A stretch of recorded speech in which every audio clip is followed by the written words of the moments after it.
a protest that was being held, I'd say a pretty aggressive one, at Cooper Union College, where there was a handful of Jewish students that were barricaded inside the university's library while this pro-Palestinian, pro-Hamas protest was happening outside. With me to discuss this and so much more on our special edition of CPAC Now, the war in Israel, is our dear friend, Julie Strauss Levin. Julie, thank you so much for joining me. Look, we've been tracking this every single week. I think this is one of the top issues that we have to stay focused on, especially as we're going into the presidential election.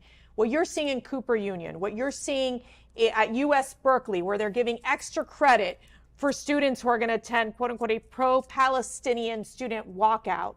I mean, how can this happen on university campuses here in the United States? So I would say this, and I think everybody who watches, and thank you, Mercy, for having me here, is well aware of what's happened to higher education for years, for 40 years or so. So when we see this pro-Palestinian, anti-Israel movement, it mirrors what's happening in the United States. If it's anti-Israel, it's anti-American. If it's anti-American, it's anti-Israel. So it's all in lockstep. Unfortunately, none of it surprises me. You mentioned Berkeley. Your professor at Cornell actually, surprisingly, was forced to take a little bit of a leave of absence since he was cheering on what happened. But you see this at George Washington University. They had reflected on their building. George Washington University is a prominent university in the United States. It's based right in Washington, D.C. There are many, many Jews who attend that university. And if you drove by the university building the other night, you saw reflected on the side of the building in very, very large letters, empathetic messaging for Gaza, justifying the genocide that happened. It was "Glory to our martyrs" was what they put up there in GW, which, again, disgraceful. But who's funding this? Like, who is really organizing this whole entire I think there's I think there's a lot of funding that's going on. From Qatar has poured zillions of dollars. You know, there's a lot of conversation that from China we have these Confucius centers. Well, that's what China's doing to bring, you know, communism and so forth to the United States. But the Middle East, for years, through the Iranian government, through Qatar, through many other countries, money has been pouring in to set up the equivalent of a Confucius Center that way, right? So we see that, and we see in the teaching that when they hire these professors who are spewing this anti-Israel and say Jew-hating messaging, because that's what it is. Like, let's call anti-Semitism for what it is. Right. It's Jew-hating. And when you single out Israel for certain behavior that you would never hold any other country to, that is classic anti-Zionism within the definition of IRA. Now, Governor Ron DeSantis went after the Students for Justice for Palestine, basically saying you can't be organizing in these state universities. What else can be done by these governors to stop? I think it's total hate speech. I think it is something that is putting our Jewish students at risk. So some of it is under federal law. So Title VI would protect Jewish students for violating their rights and their protection, because they are being singled out based upon who they are, their quote national origin or their faith, whatever. So they have federal protection under Title VI, and I would suggest to you that this Department of Education should, on its own, not wait for a complaint, because complaints can be filed by Jewish students, which will take, I don't know how old am I, exactly, for them to even look at it, much less open an investigation.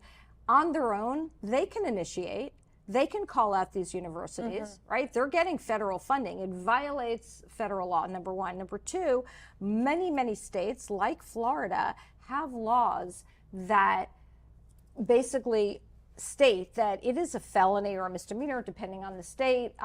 Florida, it's a felony that if you engage in a certain kind of speech that condones, incites, engages in terrorism, there's different verbs depending upon the state, that constitutes a felony, and we, the state, can take action. So what Ron DeSantis did, and bravo to him, because he has taken very, very aggressive actions where the federal government has not. Right. he has said, as you said, he directed his chancellor to send a memorandum to all of the state universities saying, if you have a Students for Justice in Palestine chapter, it's getting shut down because of its engagement in terrorist activity based upon its words. Other states can do that. Virginia, for example, has a similar law that I don't recall whether it's a felony or misdemeanor, doesn't matter. Right. You have to take action. If a state doesn't show that it's serious, then it's, the classic give an inch, take a mile. But the mile here is really the lives of Jewish students on campus. You mentioned that the states, for example, in the case of Governor Ron DeSantis, took action, but obviously we're not seeing that happen at the federal level. I want to play a clip on White House Press Secretary Karine Jean-Pierre in addressing this issue of anti-Semitism happening on the college campuses. Talk about a non-answer. Let's take a listen. Does the president view anti-Israel protests and sentiment on college campuses as anti-Semitism? So look, I'm not going to get into what's happening across the country and at different universities. Not going to get into the specifics. As the Admiral said, the First Amendment right?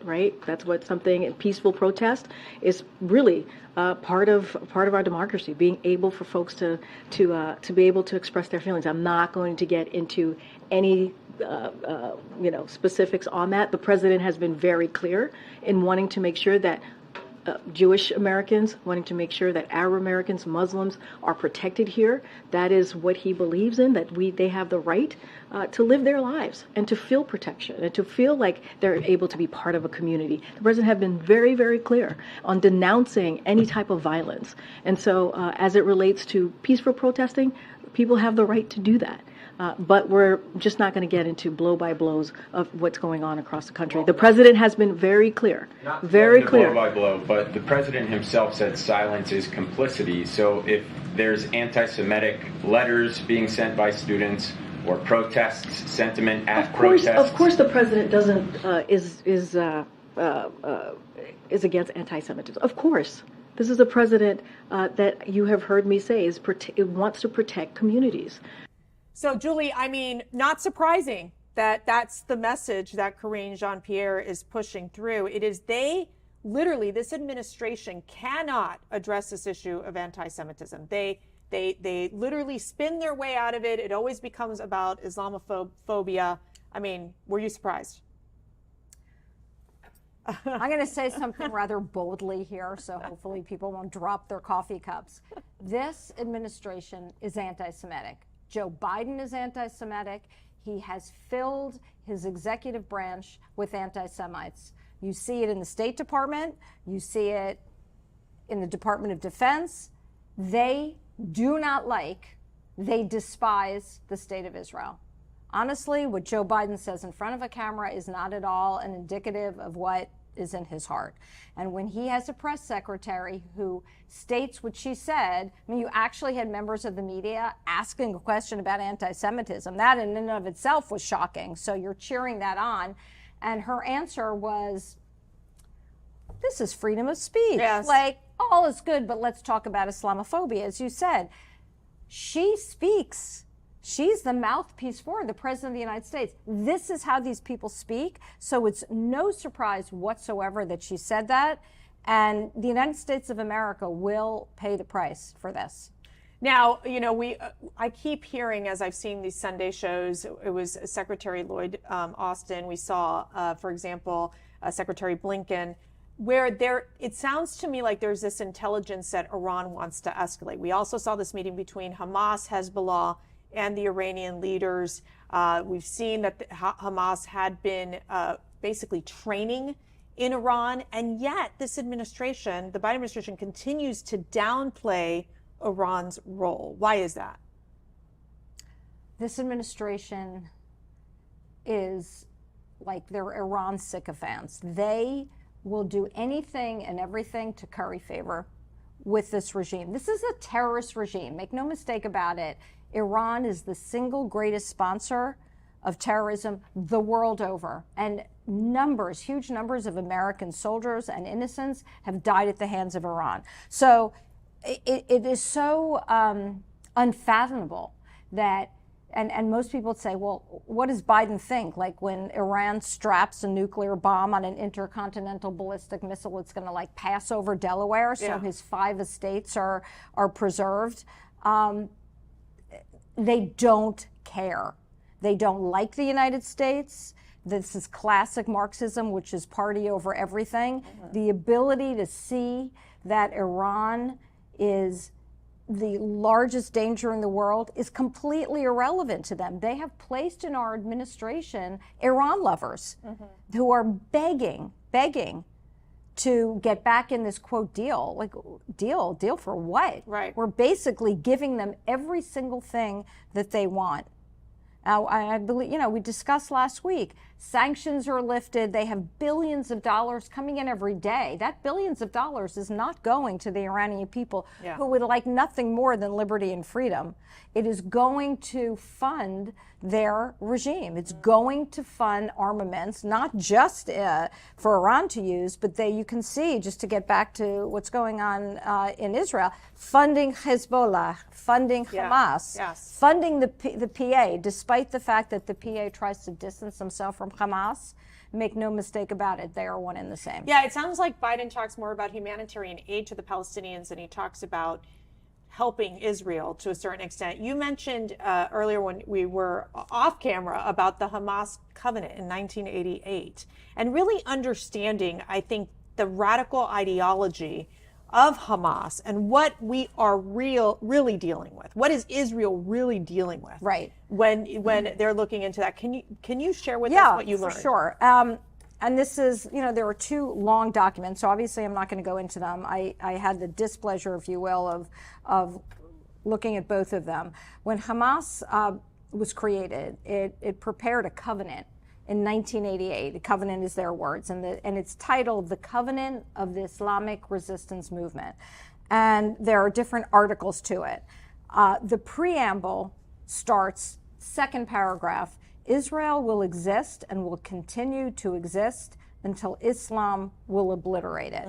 That's right in the preamble. And then it goes on to describe the structure of Hamas and how it's going to conduct its activities. And when it discusses the universality, their words, of the resistance movement at Article 7, there's a quote here, allegedly the Prophet Allah stated, "The day of judgment will not come until Muslims fight the Jews, when the Jew will hide behind stones and trees. The stones and trees will say, 'O Muslims, O Abdallah, there is a Jew behind me, come and kill him.'"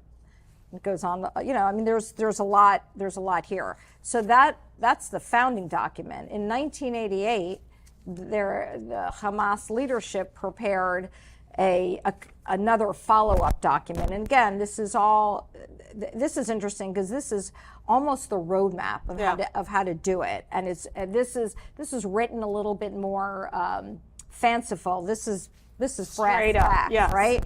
And at Article 17, it says, in part, Hamas is of the view that the Jewish problem, anti-Semitism, and the persecution of Jews was a phenomena fundamentally linked to European history and not to the history of the Arabs and Muslims or to their heritage. The Zionist movement, which will be able, with the help of Western powers, to occupy Palestine, is the most dangerous form of settlement occupation, which has already disappeared from the world and must disappear from Palestine.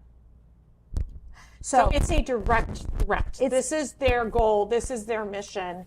And I think it's important for people to understand that it's not just an attack, we're done. No. This is complete destruction. This is complete destruction. And when they use terminology and the phraseology such as from the river to the sea, Palestine will be free. That is language from Hamas. So just, going back to college and university campuses for a moment, when you hear students chant that, they are taking the verbiage of Hamas and they are espousing it. And so when you espouse it, you're espousing, if they have a brain in their head and they even know what they're talking about. Exactly. that they are justifying Yes. and condoning this kind of action. And that's where we start crossing the line. Go ahead. You mentioned, you mentioned, for example, that you had talked to a Georgetown University law student who, again, think about it. There's all these protesters, whether they know or do not know or familiar with Hamas's mentality, Hamas's covenant, and yet they're espousing this hate. It's demonic language. But then how do we get Jewish students to stand up and know that they're going to be supported and that they too have a very strong voice on campus? So it's a challenge, because when you have a situation that happened like at Cooper Union, where these students had to lock themselves in a library, the university basically turned its back, and it took law enforcement 40 minutes to go there because they themselves were afraid. Right. It's quite a daunting task for a Jewish student to do that. The student to whom you referred is a first-year law student at Georgetown. And when the events of October 7th happened, she saw that the student organization that was already on campus basically did nothing. Right. So she formed the Georgetown Law Zionist group. And since the day that she formed it, this young lady has taken attacks, death threats and otherwise, from students, the school administration, some, not all. I really don't want to, make life difficult for this young lady, since she's going to be there for, she's a first-year law student. Courageous. Law school's a 3 years. Let me tell you, it's daunting even when you're like in easy times like I had it. And the administration, I will just put it this way, is not content that she is going forward. That's, But it's outrageous. It's absolutely outrageous. And yet, if you don't speak up, who will? And the point that you made earlier, that we just discussed a moment ago, is that it doesn't, whether these young people realize what they're espousing or not is irrelevant. And the reason it's irrelevant is these are the future lawyers, the future doctors, the future judges, the future business people, the future of corporate boards. The future of Western civilization. Correct.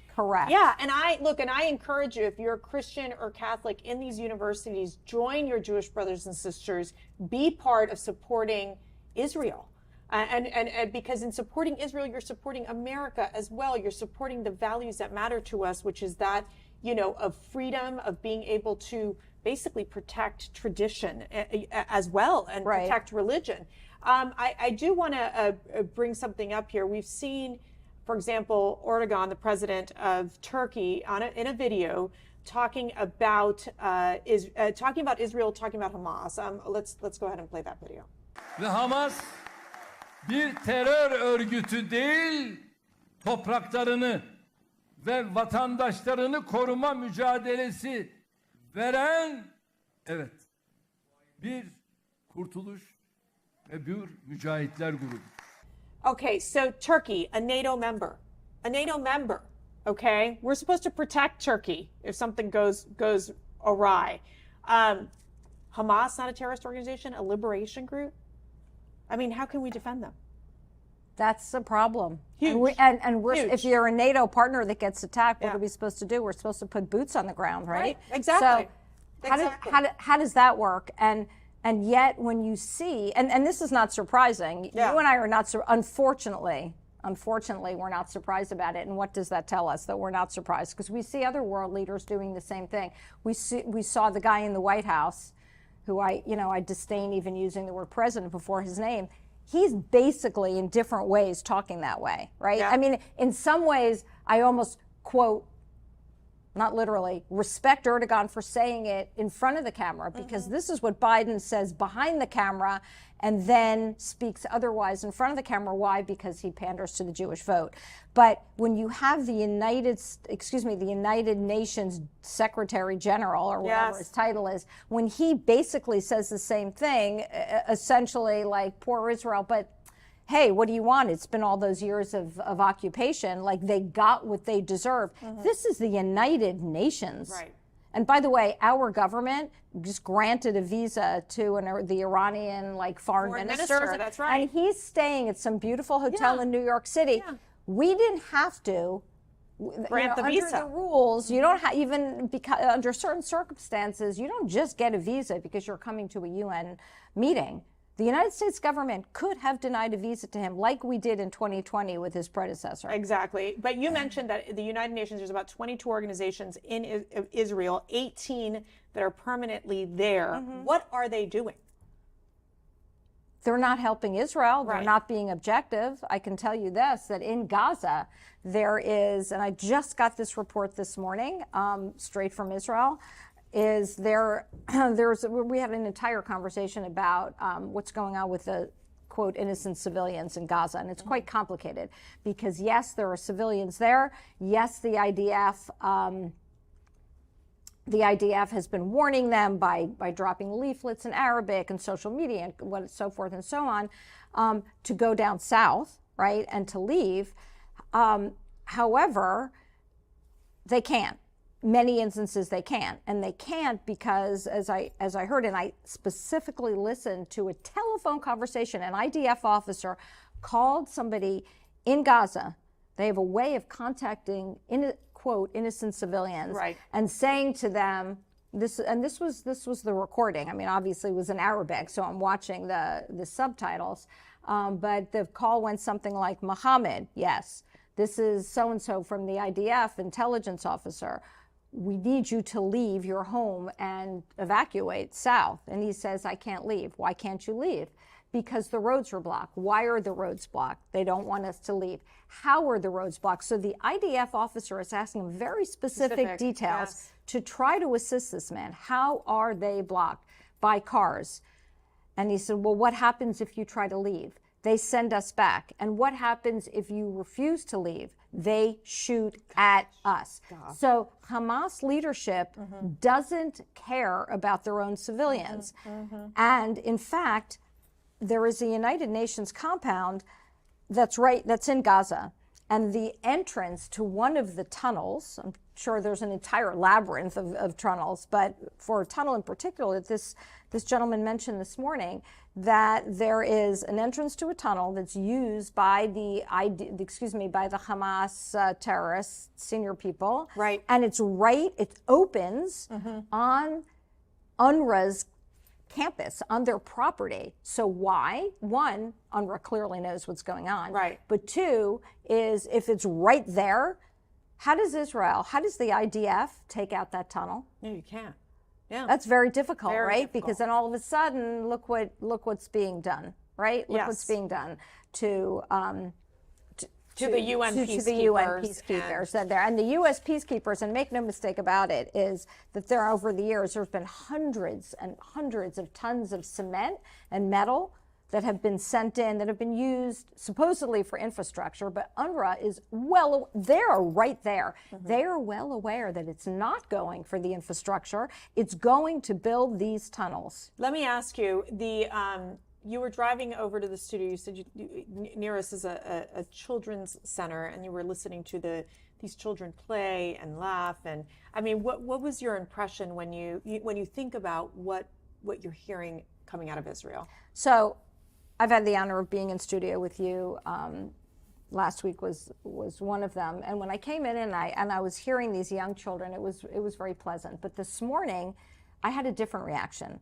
And my reaction was because of a report that I got yesterday from somebody on the ground in central Israel, where the Israeli government had set up schools that are housing 2,500 displaced children from pre-K through, their equivalent of a high school, if you will. And that's 2,500 students. And in there, it's set up with textbooks, and for the younger children, they have their sippy cups and their little Disney backpacks and whatever has been able to be sent over or culled actually from those schools down south that they've been able to save. And when you walk in, on the one hand, it's this juxtaposition of showing the strength and the tenacity of the Jewish people, saying, we have a home now. You're not going to do to us what you did before, and fighting forward and trying to celebrate life. And yet, as you walk in and you're in there, that same visual that you see of these students, you also see shivas going on, which are basically acknowledging, you know, it's like a funeral, right? It's after a funeral, it's where people sit and they honor those who have passed. So this is going on in the exact same building, the exact same tents as what's happening, you know, these children getting educated with the memorial candles and so forth. And so as I was walking in, I'm hearing the innocence of children right next door in America who have no idea, and nor should they. Yeah. But, you know, God forbid. But I think what you're saying is so important, because I think as parents and grandparents and aunts and uncles, like, we have a responsibility to teach our children and teach the next generation as to why Israel is so critical, why the beautiful history of the Jewish people, talk about resilience, right? Talk about strength of what they've had to endure for generations, and how we keep that candle alive, lit, and keep those memories alive is so critical, just because at this moment we're seeing so much darkness, and we're seeing so much hate, and we're seeing so much coming after the Jewish people, and we have to stand strong with our Jewish brothers and sisters. So thank you for sharing that story. And for us, this has been really critical. We feel very much that we need to share with you all, so that you all can take what Julie's saying to your community. This is all about continuing to spread the message as to why we are here, why this war is so, we're following this war closely, of what's happening in Israel, how we can support our Israeli brothers and sisters, and it's one of the reasons why we're going to keep talking about this week after week. So, Julie, thank you so much for joining me. It's an honor to be here, and I would say the work of ACU is crucial, because it is this education at the grassroots level. When you go into the supermarket and you hear somebody say something, it's hard, because you know, many people know intuitively that what that other person's saying is incorrect, but they're not armed with the information. Right. And what ACU is doing is providing the tools so people, they don't have to get into the nitty-gritty like you and I are, but to have that knowledge is crucial. Yeah, take notes during our show, and thank you so much for joining us. God bless.